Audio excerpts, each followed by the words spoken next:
saya yakin semua orang itu punya cerita dengan Vespa gitu. Makanya tagline saya adalah ada Vespa, ada cerita.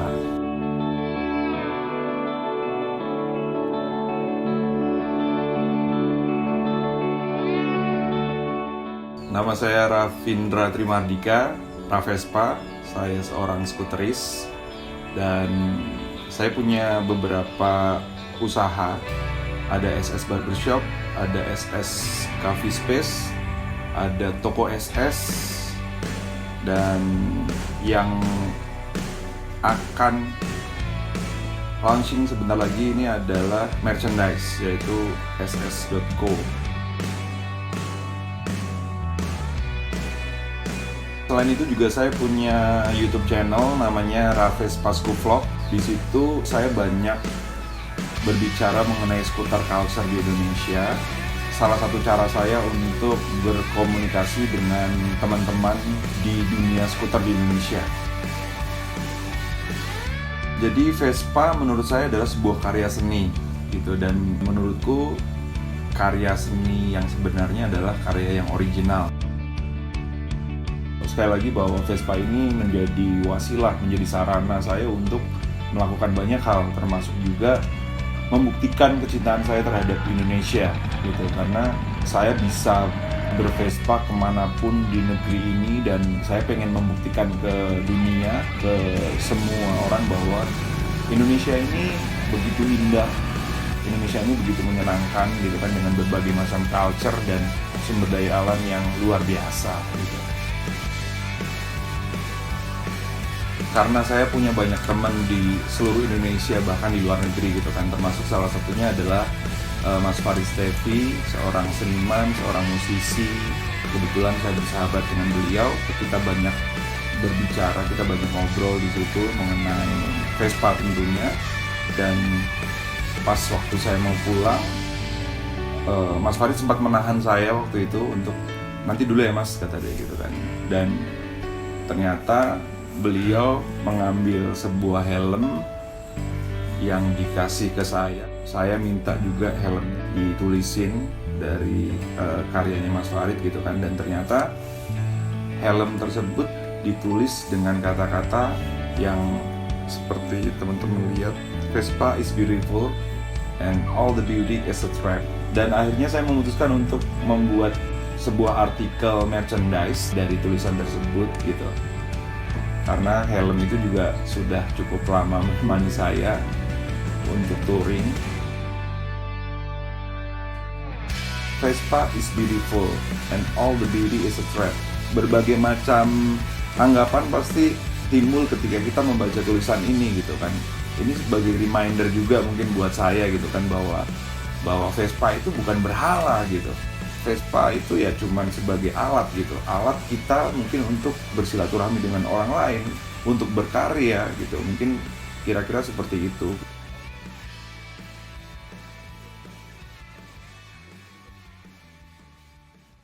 Om Ucu adalah orang yang satu-satunya orang bahkan gitu yang saya benar-benar percaya untuk pegang semua motor saya gitu. Dan kenangan terakhir saya sama beliau itu yang menurutku spesial adalah waktu itu saya datang ke Jogja, ke ISF 1, touring dari Jakarta ke Jogja sampai di Surabaya itu dengan beliau, dan sangat banyak orang yang kenal beliau, dan bahkan kayaknya tidak ada satupun orang yang bercerita tentang Om Ucu yang tidak baik gitu. Maksudnya semua yang saya dengar mengenai cerita tentang Om Ucu Black itu adalah cerita-cerita kebaikan. Makanya timbullah inisiatif untuk saya pengen membuat merchandise, dan saya juga sudah ngobrol dengan istri beliau, dan istri beliau juga merestui langkah saya itu gitu, dan semoga segera terpenuhi.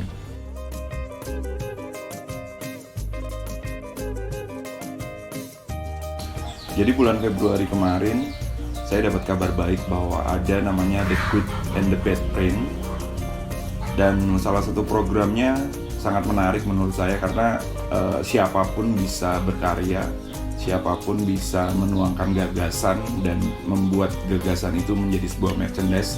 Nanti untuk produksinya, untuk pemasarannya, untuk packagingnya, untuk kirimnya, segala macam itu ternyata sudah di cover sama teman-teman di The Good and the Bad Print gitu. Jadi mudah. Nama program tadi itu adalah Artist on Demand atau AOD, dan murah ternyata gitu. Jadi kalau misalnya teman-teman pengen misalnya punya band atau punya gagasan karya tadi, itu cukup dengan uang 50.000 gitu, karena uang 50.000 ini sebagai uang untuk sewa screen selama 1 bulan gitu, sesuai dengan kebutuhan teman-teman tentunya gitu. Kenapa saya bilang murah? Karena memang kamu tinggal memiliki gagasan yang baik, nanti berkomunikasi sama teman-teman di The Good and the Bad Print.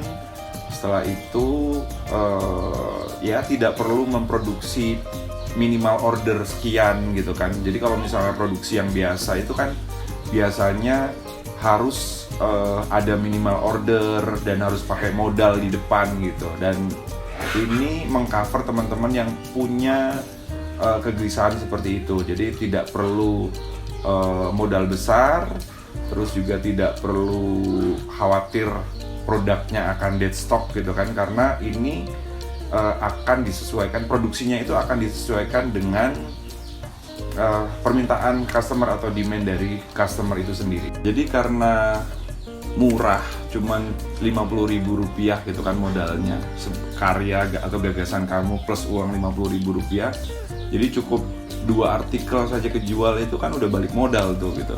Ini tinggal diterusin aja gitu, maksudnya kalau misalnya semakin banyak kejual berarti semakin banyak juga laba yang kamu dapatkan gitu. Dan keuntungan itu pastinya bisa kamu pakai untuk hidup, dipakai untuk bikin karya lagi, mungkin untuk melakukan banyak hal gitu.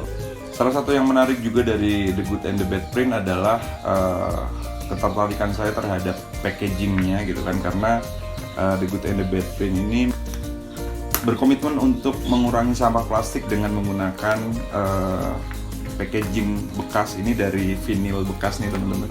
Oke, selain itu juga ini bekas dari packagingnya pasti bisa digunakan untuk yang lain-lain gitu. Kalau saya sih udah kebayang gitu untuk nyimpen kunci-kunci ya kan, biar nggak berantakan, disimpan di tepong. Jadi buat teman-teman skuter bisa digunakan lagi buat toolkit. Selain itu yang menarik juga sistem jual beli yang dipakai adalah jual beli berkeadilan. Namanya adalah LFP. Jadi benar-benar ada transparansi harga di situ, dan akan digunakan juga untuk donasi kepada para pekerja yang terlibat, dan yang pasti donasi untuk berbagai macam upaya-upaya baik yang teman-teman gagas di Artist on Demand ini. Program ini juga sejalan dengan apa yang saya pegang selama ini, yaitu belajar, bermain, bekerja, dan berkarya persis di saat yang sama.